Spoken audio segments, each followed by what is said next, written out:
कुछ लोगों ने अफवाह स्टार्ट करी कि भाई एलपीजी का शॉर्टेज हो गया है, एलपीजी मिल नहीं रहा, जल्द से जल्द जा करके सिलेंडर ले आओ। इसके चलते लोगों ने ना सुना, ना देखा, ना जांचा, जा करके लाइंस में लग गए। इस समय देश के कई शहरों में लाइंस लगी हुई हैं और लोगों को एलपीजी सिलेंडर मिल नहीं रहा है। ऐसा इसलिए नहीं कि एलपीजी की कमी है, ऐसा इसीलिए कि एकदम से सभी लोग एजेंसी पे पहुंच जाएंगे तो एक बार में एजेंसी के पास इतने सिलेंडर्स नहीं होते कि हजारों लोगों को दे सकें। उनके पास 150-200 सिलेंडर्स होते हैं, वहां पहुंच गए 1000 लोग, तो कहां से आपूर्ति हो जाएगी। उसी प्रकार से लोग लगातार बुकिंग करने में लगे हुए हैं। अब एक के बाद एक फोन मिलाते रहोगे तो वहां जाहिर सी बात है फोन एंगेज्ड आएगा। तो लोगों में एक पैनिक क्रिएट कर दिया गया है कि एलपीजी तो शॉर्ट हो गई। और इस पैनिक क्रिएशन में कई सोशल मीडिया इन्फ्लुएंसर शामिल हैं और कई नेता शामिल हैं। और इन सब में कांग्रेस भी पीछे नहीं है। कांग्रेस के नेता तो आकर के बयान दे रहे हैं कि मोदी सरकार क्या कर रही है, लोगों को एलपीजी की दिक्कत हो रही है, मोदी सरकार की वजह से एलपीजी का शॉर्टेज हो गया है। जबकि सरकार का कहना है कि एलपीजी का कोई शॉर्टेज नहीं है, आप बिल्कुल भी पैनिक मत करिए, सबको एलपीजी मिलेगा, टाइम से मिलेगा। लेकिन जब आप समय से पहले लाइन लगा करके स्टॉक करने लग जाओगे तो शॉर्टेज जरूर हो जाएगा। यानी कि ईरान और इजराइल के युद्ध का असर हम पे अभी तो नहीं पड़ रहा, लेकिन जिस तरह से लोग ये पैनिक क्रिएट कर रहे हैं इसमें जरूर पड़ जाएगा। इसलिए आप लोग धैर्य रखें और एक साथ अगर एजेंसी पे पहुंच जाएंगे तो एजेंसी आपूर्ति नहीं कर पाएगी। उसी को मीडिया वाले और ये अन्य नेता लोग इस तरह से दिखाएंगे कि देखो एलपीजी का कितना बड़ा शॉर्टेज हो गया है। याद कीजिए, आज के 10-12 साल पहले एक अफवाह उड़ाई गई थी कि देश में नमक की शॉर्टेज हो गई है, तो लोग जाकर के दुकानों से नमक लेने लगे। अब एक आदमी 2-2, 3-3 किलो नमक लेकर के आ रहा है तो एक दुकान पे एकदम से शॉर्टेज हो जाएगी। दुकान वाला कितना रखेगा? 20, 25, 50 थैली रखता होगा। अब शॉर्टेज हो जाएगी तो लोगों को लगेगा नमक खत्म हो गया। तो इस तरह से धीरे धीरे पूरे देश में पैनिक फैल गया था कि नमक खत्म हो गया है। नमक का पैनिक इस तरह से कर दिया गया था कि अगले दिन टाटा सॉल्ट को बकायदा ऐड देना पड़ा था अखबार में कि भाई नमक की कोई शॉर्टेज नहीं है, हमारे देश के पास इतना नमक है कि कभी कमी नहीं आएगी। तब जाके लोगों को समझ में आया कि अरे हम तो ब्रेन वॉश्ड हो गए थे। तो इस तरह से पैनिक क्रिएट ना करें। अब एलपीजी की दूसरी बात करते हैं। कुछ लोगों को लग रहा होगा कि भाई एलपीजी तो क्रूड ऑयल से बनती है और क्रूड ऑयल तो हमारे पास बहुत है, हम रशिया से भी मंगा रहे हैं, अमेरिका से भी आता है, अन्य देशों से भी आता है, तो एलपीजी की शॉर्टेज की संभावना है या नहीं है? तो देखिए, संभावना है। अगर युद्ध लंबा चलता है तो संभावना है। आप कहेंगे क्रूड ऑयल तो बहुत ज्यादा है हमारे पास, फिर संभावना क्यों है? क्योंकि जो कच्चा तेल होता है उसको इस तरह से फ्रैक्शनल डिस्टिलेशन के जरिए अलग अलग कंपोनेंट्स में निकाला जाता है। यानी कि उसी क्रूड ऑयल से आपको गैसोलीन पेट्रोल मिलता है, डीजल मिलता है, उसी से आपको एलपीजी मिलती है। लेकिन इस 1 बैरल क्रूड ऑयल को जब आप फ्रैक्शनल डिस्टिलेशन में इस तरह से प्रोसेस करते हैं तो इसमें से 40 से 45% तक तो आपको पेट्रोल और डीजल निकल जाता है।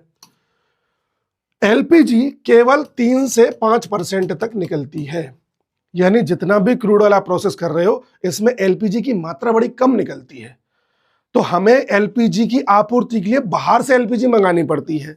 हमारे देश में लगभग 31.3 मिलियन मेट्रिक टन एलपीजी की आवश्यकता है, जिसको पूरा करने के लिए हमें लगभग 20.7 मिलियन मेट्रिक टन एलपीजी बाहर से भी मंगानी पड़ती है।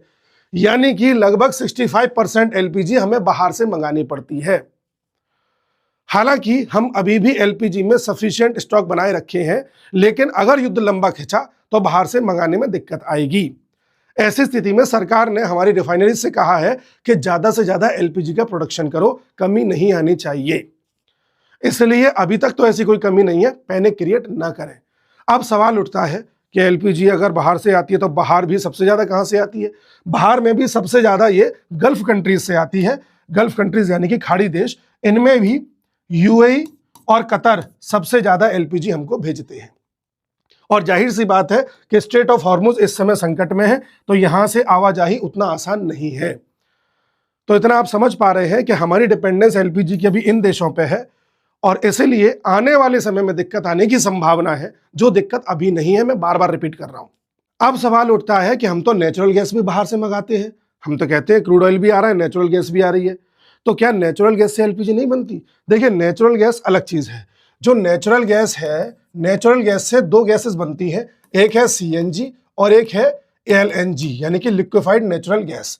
सीएनजी का मतलब होता है इसी गैस को कंप्रेस कर देते हैं और लगभग 200 से 250 बार प्रेशर पर कंप्रेस्ड रहती है। और एलएनजी यानी इसी को इतना ज्यादा ठंडा कर दिया जाता है कि लिक्विड फॉर्म में आ जाती है और इसका टेम्परेचर लगभग -162 डिग्री सेल्सियस होता है।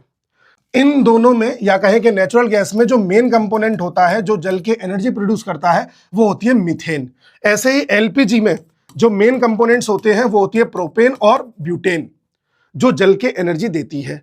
तो आप कहेंगे कि घरों में हम सीएनजी का या एलएनजी का प्रयोग क्यों नहीं करते? क्योंकि घरों में अगर सीएनजी और एलएनजी पहुंचानी है तो आपको इस तरह से पाइप कनेक्शन देना पड़ेगा। भारत के कुछ शहरों में इस तरह के पाइप कनेक्शन से ही गैस पहुंचाई जा रही है जो कि नेचुरल गैस ही होती है। बाकी सिलेंडर्स में नेचुरल गैस को ले जाना सीएनजी या एलएनजी के फॉर्म में बड़ा मुश्किल है।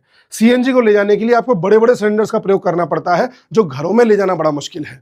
इसलिए सीएनजी का ज्यादातर प्रयोग फ्यूल के तौर पर होता है, जिसे आप किसी भी सिटी में, कार में, बस में, ट्रक्स में आप फ्यूल के तौर पर देखते हैं। और अगर आपको कोई बड़ी दूरी का कोई बड़ा वाहन लेकर के जाना है या कोई इंडस्ट्री चलानी है या आपको शिप चलाना है तो आपको नेचुरल गैस का प्रयोग करना पड़ता है, क्योंकि ये काफी ठंडी होती है और कम जगह में ज्यादा से ज्यादा गैस आ जाती है और जलने पर ज्यादा एनर्जी प्रोड्यूस करती है।